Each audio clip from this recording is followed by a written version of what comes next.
Uma Thomas എംഎൽഎക്ക് ഗുരുതര പരിക്കേൽക്കാനിടയായ കലൂർ സ്റ്റേഡിയത്തിലെ നൃത്തപരിപാടിയുടെ മുഖ്യ സംഘാടകർ ഇന്ന് പോലീസിന് മുമ്പാകെ ഹാജരാകും. Mridanga vision managing director M Nikosh Kumar, Oscar event management proprietor PS Janeesh എന്നിവരാണ് അന്വേഷണ ഉദ്യോഗസ്ഥന് മുന്നിൽ ഹാജരാവുക. അതേസമയം ചികിത്സയിൽ തുടരുന്ന ഉമാ തോമസിന്റെ ആരോഗ്യനില സംബന്ധിച്ച് പുതിയ മെഡിക്കൽ ബുള്ളറ്റിൻ ഇന്നുണ്ടാകും. ഉമേഷാണ് വിവരങ്ങൾ നൽകാനുള്ളത് കൊച്ചിയിൽ നിന്ന്. Umesh, good morning.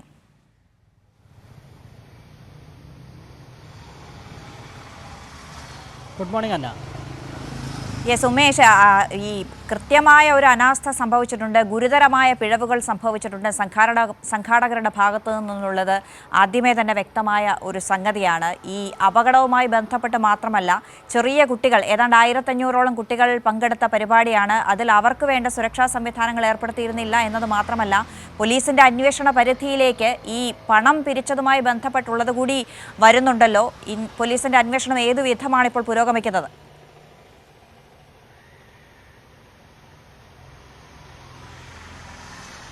അത് തന്നെ, അന്വേഷണം വളരെ ഊർജിതമായി തന്നെ മുന്നോട്ട് പോകുന്നു. ശക്തമായ നടപടികൾ സ്വീകരിക്കാൻ തയ്യാറെടുക്കുന്നു. ഇതിൻ്റെ ഭാഗമായി തന്നെയാണ് ഈ പരിപാടിയുടെ മുഖ്യ സംഘാടകരെ വിളിച്ചു വരുത്താൻ നേരത്തെ പോലീസ് തീരുമാനിച്ചത്. ഇവരെ പ്രതി ചേർക്കുകയും ചെയ്തിരുന്നു. എന്നാൽ ഇതിനിടെയാണ് ഈ മുഖ്യ സംഘാടകരായ മൃദംഗ വിഷൻ്റെ MD നികോഷ് കുമാറും ഒപ്പം Oscar events management proprietor PS ജനീഷും ഹൈക്കോടതിയെ സമീപിച്ചത്. മുൻകൂർ ജാമ്യം തേടിയായിരുന്നു ഇരുവരും ഹൈക്കോടതിയെ സമീപിച്ചത്. എന്നാൽ ഹൈക്കോടതി മുൻകൂർ ജാമ്യാപേക്ഷ പരിഗണിച്ച ശേഷം പറഞ്ഞത് രണ്ടുപേരോടും ഉടൻ തന്നെ കീഴടങ്ങണം എന്നുള്ളതാണ്. വ്യാഴാഴ്ച, അതായത് ഇന്ന് ഉച്ചയ്ക്ക് 2 മണിക്ക് അന്വേഷണ ഉദ്യോഗസ്ഥന് മുൻപാകെ ഹാജരാകണം എന്നുള്ളതാണ് ഇരുവർക്കും നൽകിയ നിർദ്ദേശം. കാരണം ഇത് ഗൗരവതരമായ ഒരു കേസാണ്. അതുമായി ബന്ധപ്പെട്ട അന്വേഷണവുമായി സഹകരിച്ചേ മതിയാവൂ. അതുകൊണ്ട് രണ്ടുപേരോടും ഇന്ന് കീഴടങ്ങാനാണ് ഹൈക്കോടതി നിർദ്ദേശിച്ചിരിക്കുന്നത്. അതിൻ്റെ അടിസ്ഥാനത്തിൽ ഇരുവരും കീഴടങ്ങും എന്ന് തന്നെയാണ് കരുതുന്നത്. ഇതിൽ നേരത്തെ 3 പേരെ പോലീസ് അറസ്റ്റ് ചെയ്തിരുന്നു. ഈ മൃദംഗ വിഷൻ്റെയും ഒപ്പം ഇവൻറ്റ് മാനേജ്മെൻറ്റ് കമ്പനിയുടെയും അവിടെ സ്റ്റേജ് ഒരുക്കിയ ആൾ, അങ്ങനെ 3 പേരുടെയും അറസ്റ്റ് നേരത്തെ രേഖപ്പെടുത്തിയിരുന്നു. അവർക്ക് ഇടക്കാല ജാമ്യം നൽകിയെങ്കിലും അവരോടും നാളെ ഹാജരാകാൻ കോടതി നിർദ്ദേശിച്ചിട്ടുണ്ട്. അങ്ങനെ ആർക്കൊക്കെയാണോ വീഴ്ച സംഭവിച്ചത്, ആരൊക്കെയാണോ ഇതുമായി ബന്ധപ്പെട്ട് കുറ്റകൃത്യം നടത്തിയത്, അവർക്കെതിരെയൊക്കെ കർശനമായ നടപടി സ്വീകരിച്ചു പോകാനാണ് പോലീസ് തീരുമാനിച്ചിരിക്കുന്നത്.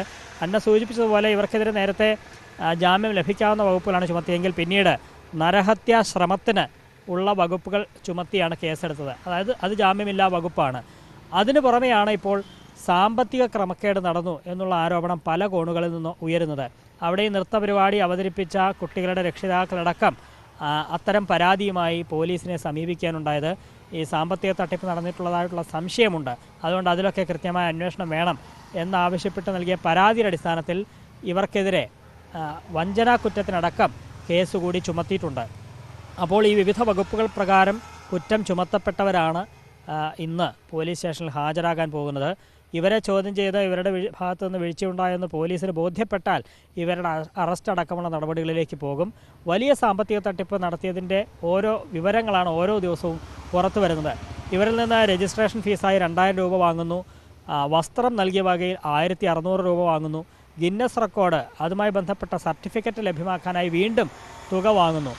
ഇത് നൃത്താധ്യാപകരുടെ നേതൃത്വത്തിൽ ഓരോ നൃത്താധ്യാപകരും അവർക്ക് കീഴിലുള്ള കുറച്ച് കുട്ടികളെ നൽകുന്നു. അങ്ങനെയുള്ളവരിൽ നിന്ന് 3600 ആണെങ്കിൽ വ്യക്തിപരമായി ഇൻഡിവിജ്വലായി ഓരോരുത്തരും അവിടെ നൃത്തം അവതരിപ്പിക്കാൻ തയ്യാറായി രജിസ്റ്റർ ചെയ്തിട്ടുണ്ട്. അവരിൽ നിന്ന് 4500 രൂപയിലധികമാണ് വാങ്ങിയിട്ടുള്ളത്. അങ്ങനെ ഓരോരുത്തരിൽ നിന്നും ഇത്രയും തുക പിരിച്ച വകയിൽ തന്നെ കോടികൾ ഇവർ തട്ടിയെടുത്തിട്ടുണ്ട് എന്നുള്ളതാണ്. അതായത് പണം വാങ്ങി കബളിപ്പിച്ചു എന്നുള്ളത് തന്നെയാണ് ഇവരുടെ പരാതി. ആ പരാതിയുടെ അടിസ്ഥാനത്തിലുള്ള കേസാണ് കഴിഞ്ഞ ദിവസം രജിസ്റ്റർ ചെയ്തിട്ടുള്ളത്.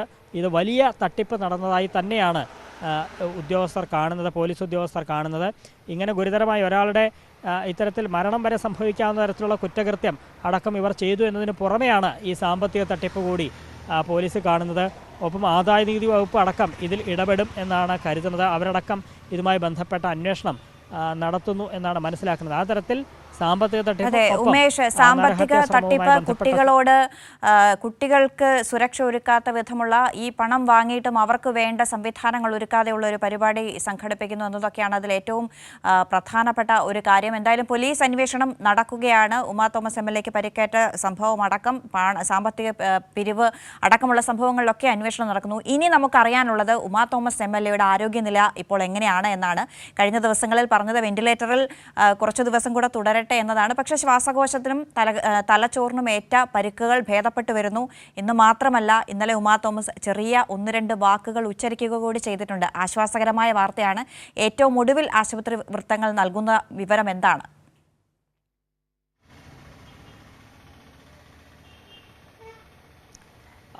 അന്ന, ഡോക്ടർമാർ പറയുന്നതനുസരിച്ച് ഓരോ ദിവസവും ഉമാ തോമസിൻ്റെ ആരോഗ്യനിലയിൽ ആശാവഹമായ പുരോഗതി ഉണ്ട് എന്നുള്ളതാണ്. മിനിഞ്ഞാന്നുണ്ടായതിനേക്കാൾ പുരോഗതി ഇന്നലെ ഉണ്ടായിരുന്നു. മിനിഞ്ഞാന്ന് ഇങ്ങനെ കണ്ണുകൾ തുറന്നു എന്നുള്ളതാണ് പറഞ്ഞത്. ഒപ്പം ഓരോ കമാൻഡ്സ്, ഓരോ നൽകുന്ന നിർദ്ദേശങ്ങൾക്കനുസരിച്ച് ഉമാ തോമസ് പ്രതികരിക്കുന്നുണ്ട് എന്നുള്ളതായിരുന്നു പറഞ്ഞത്.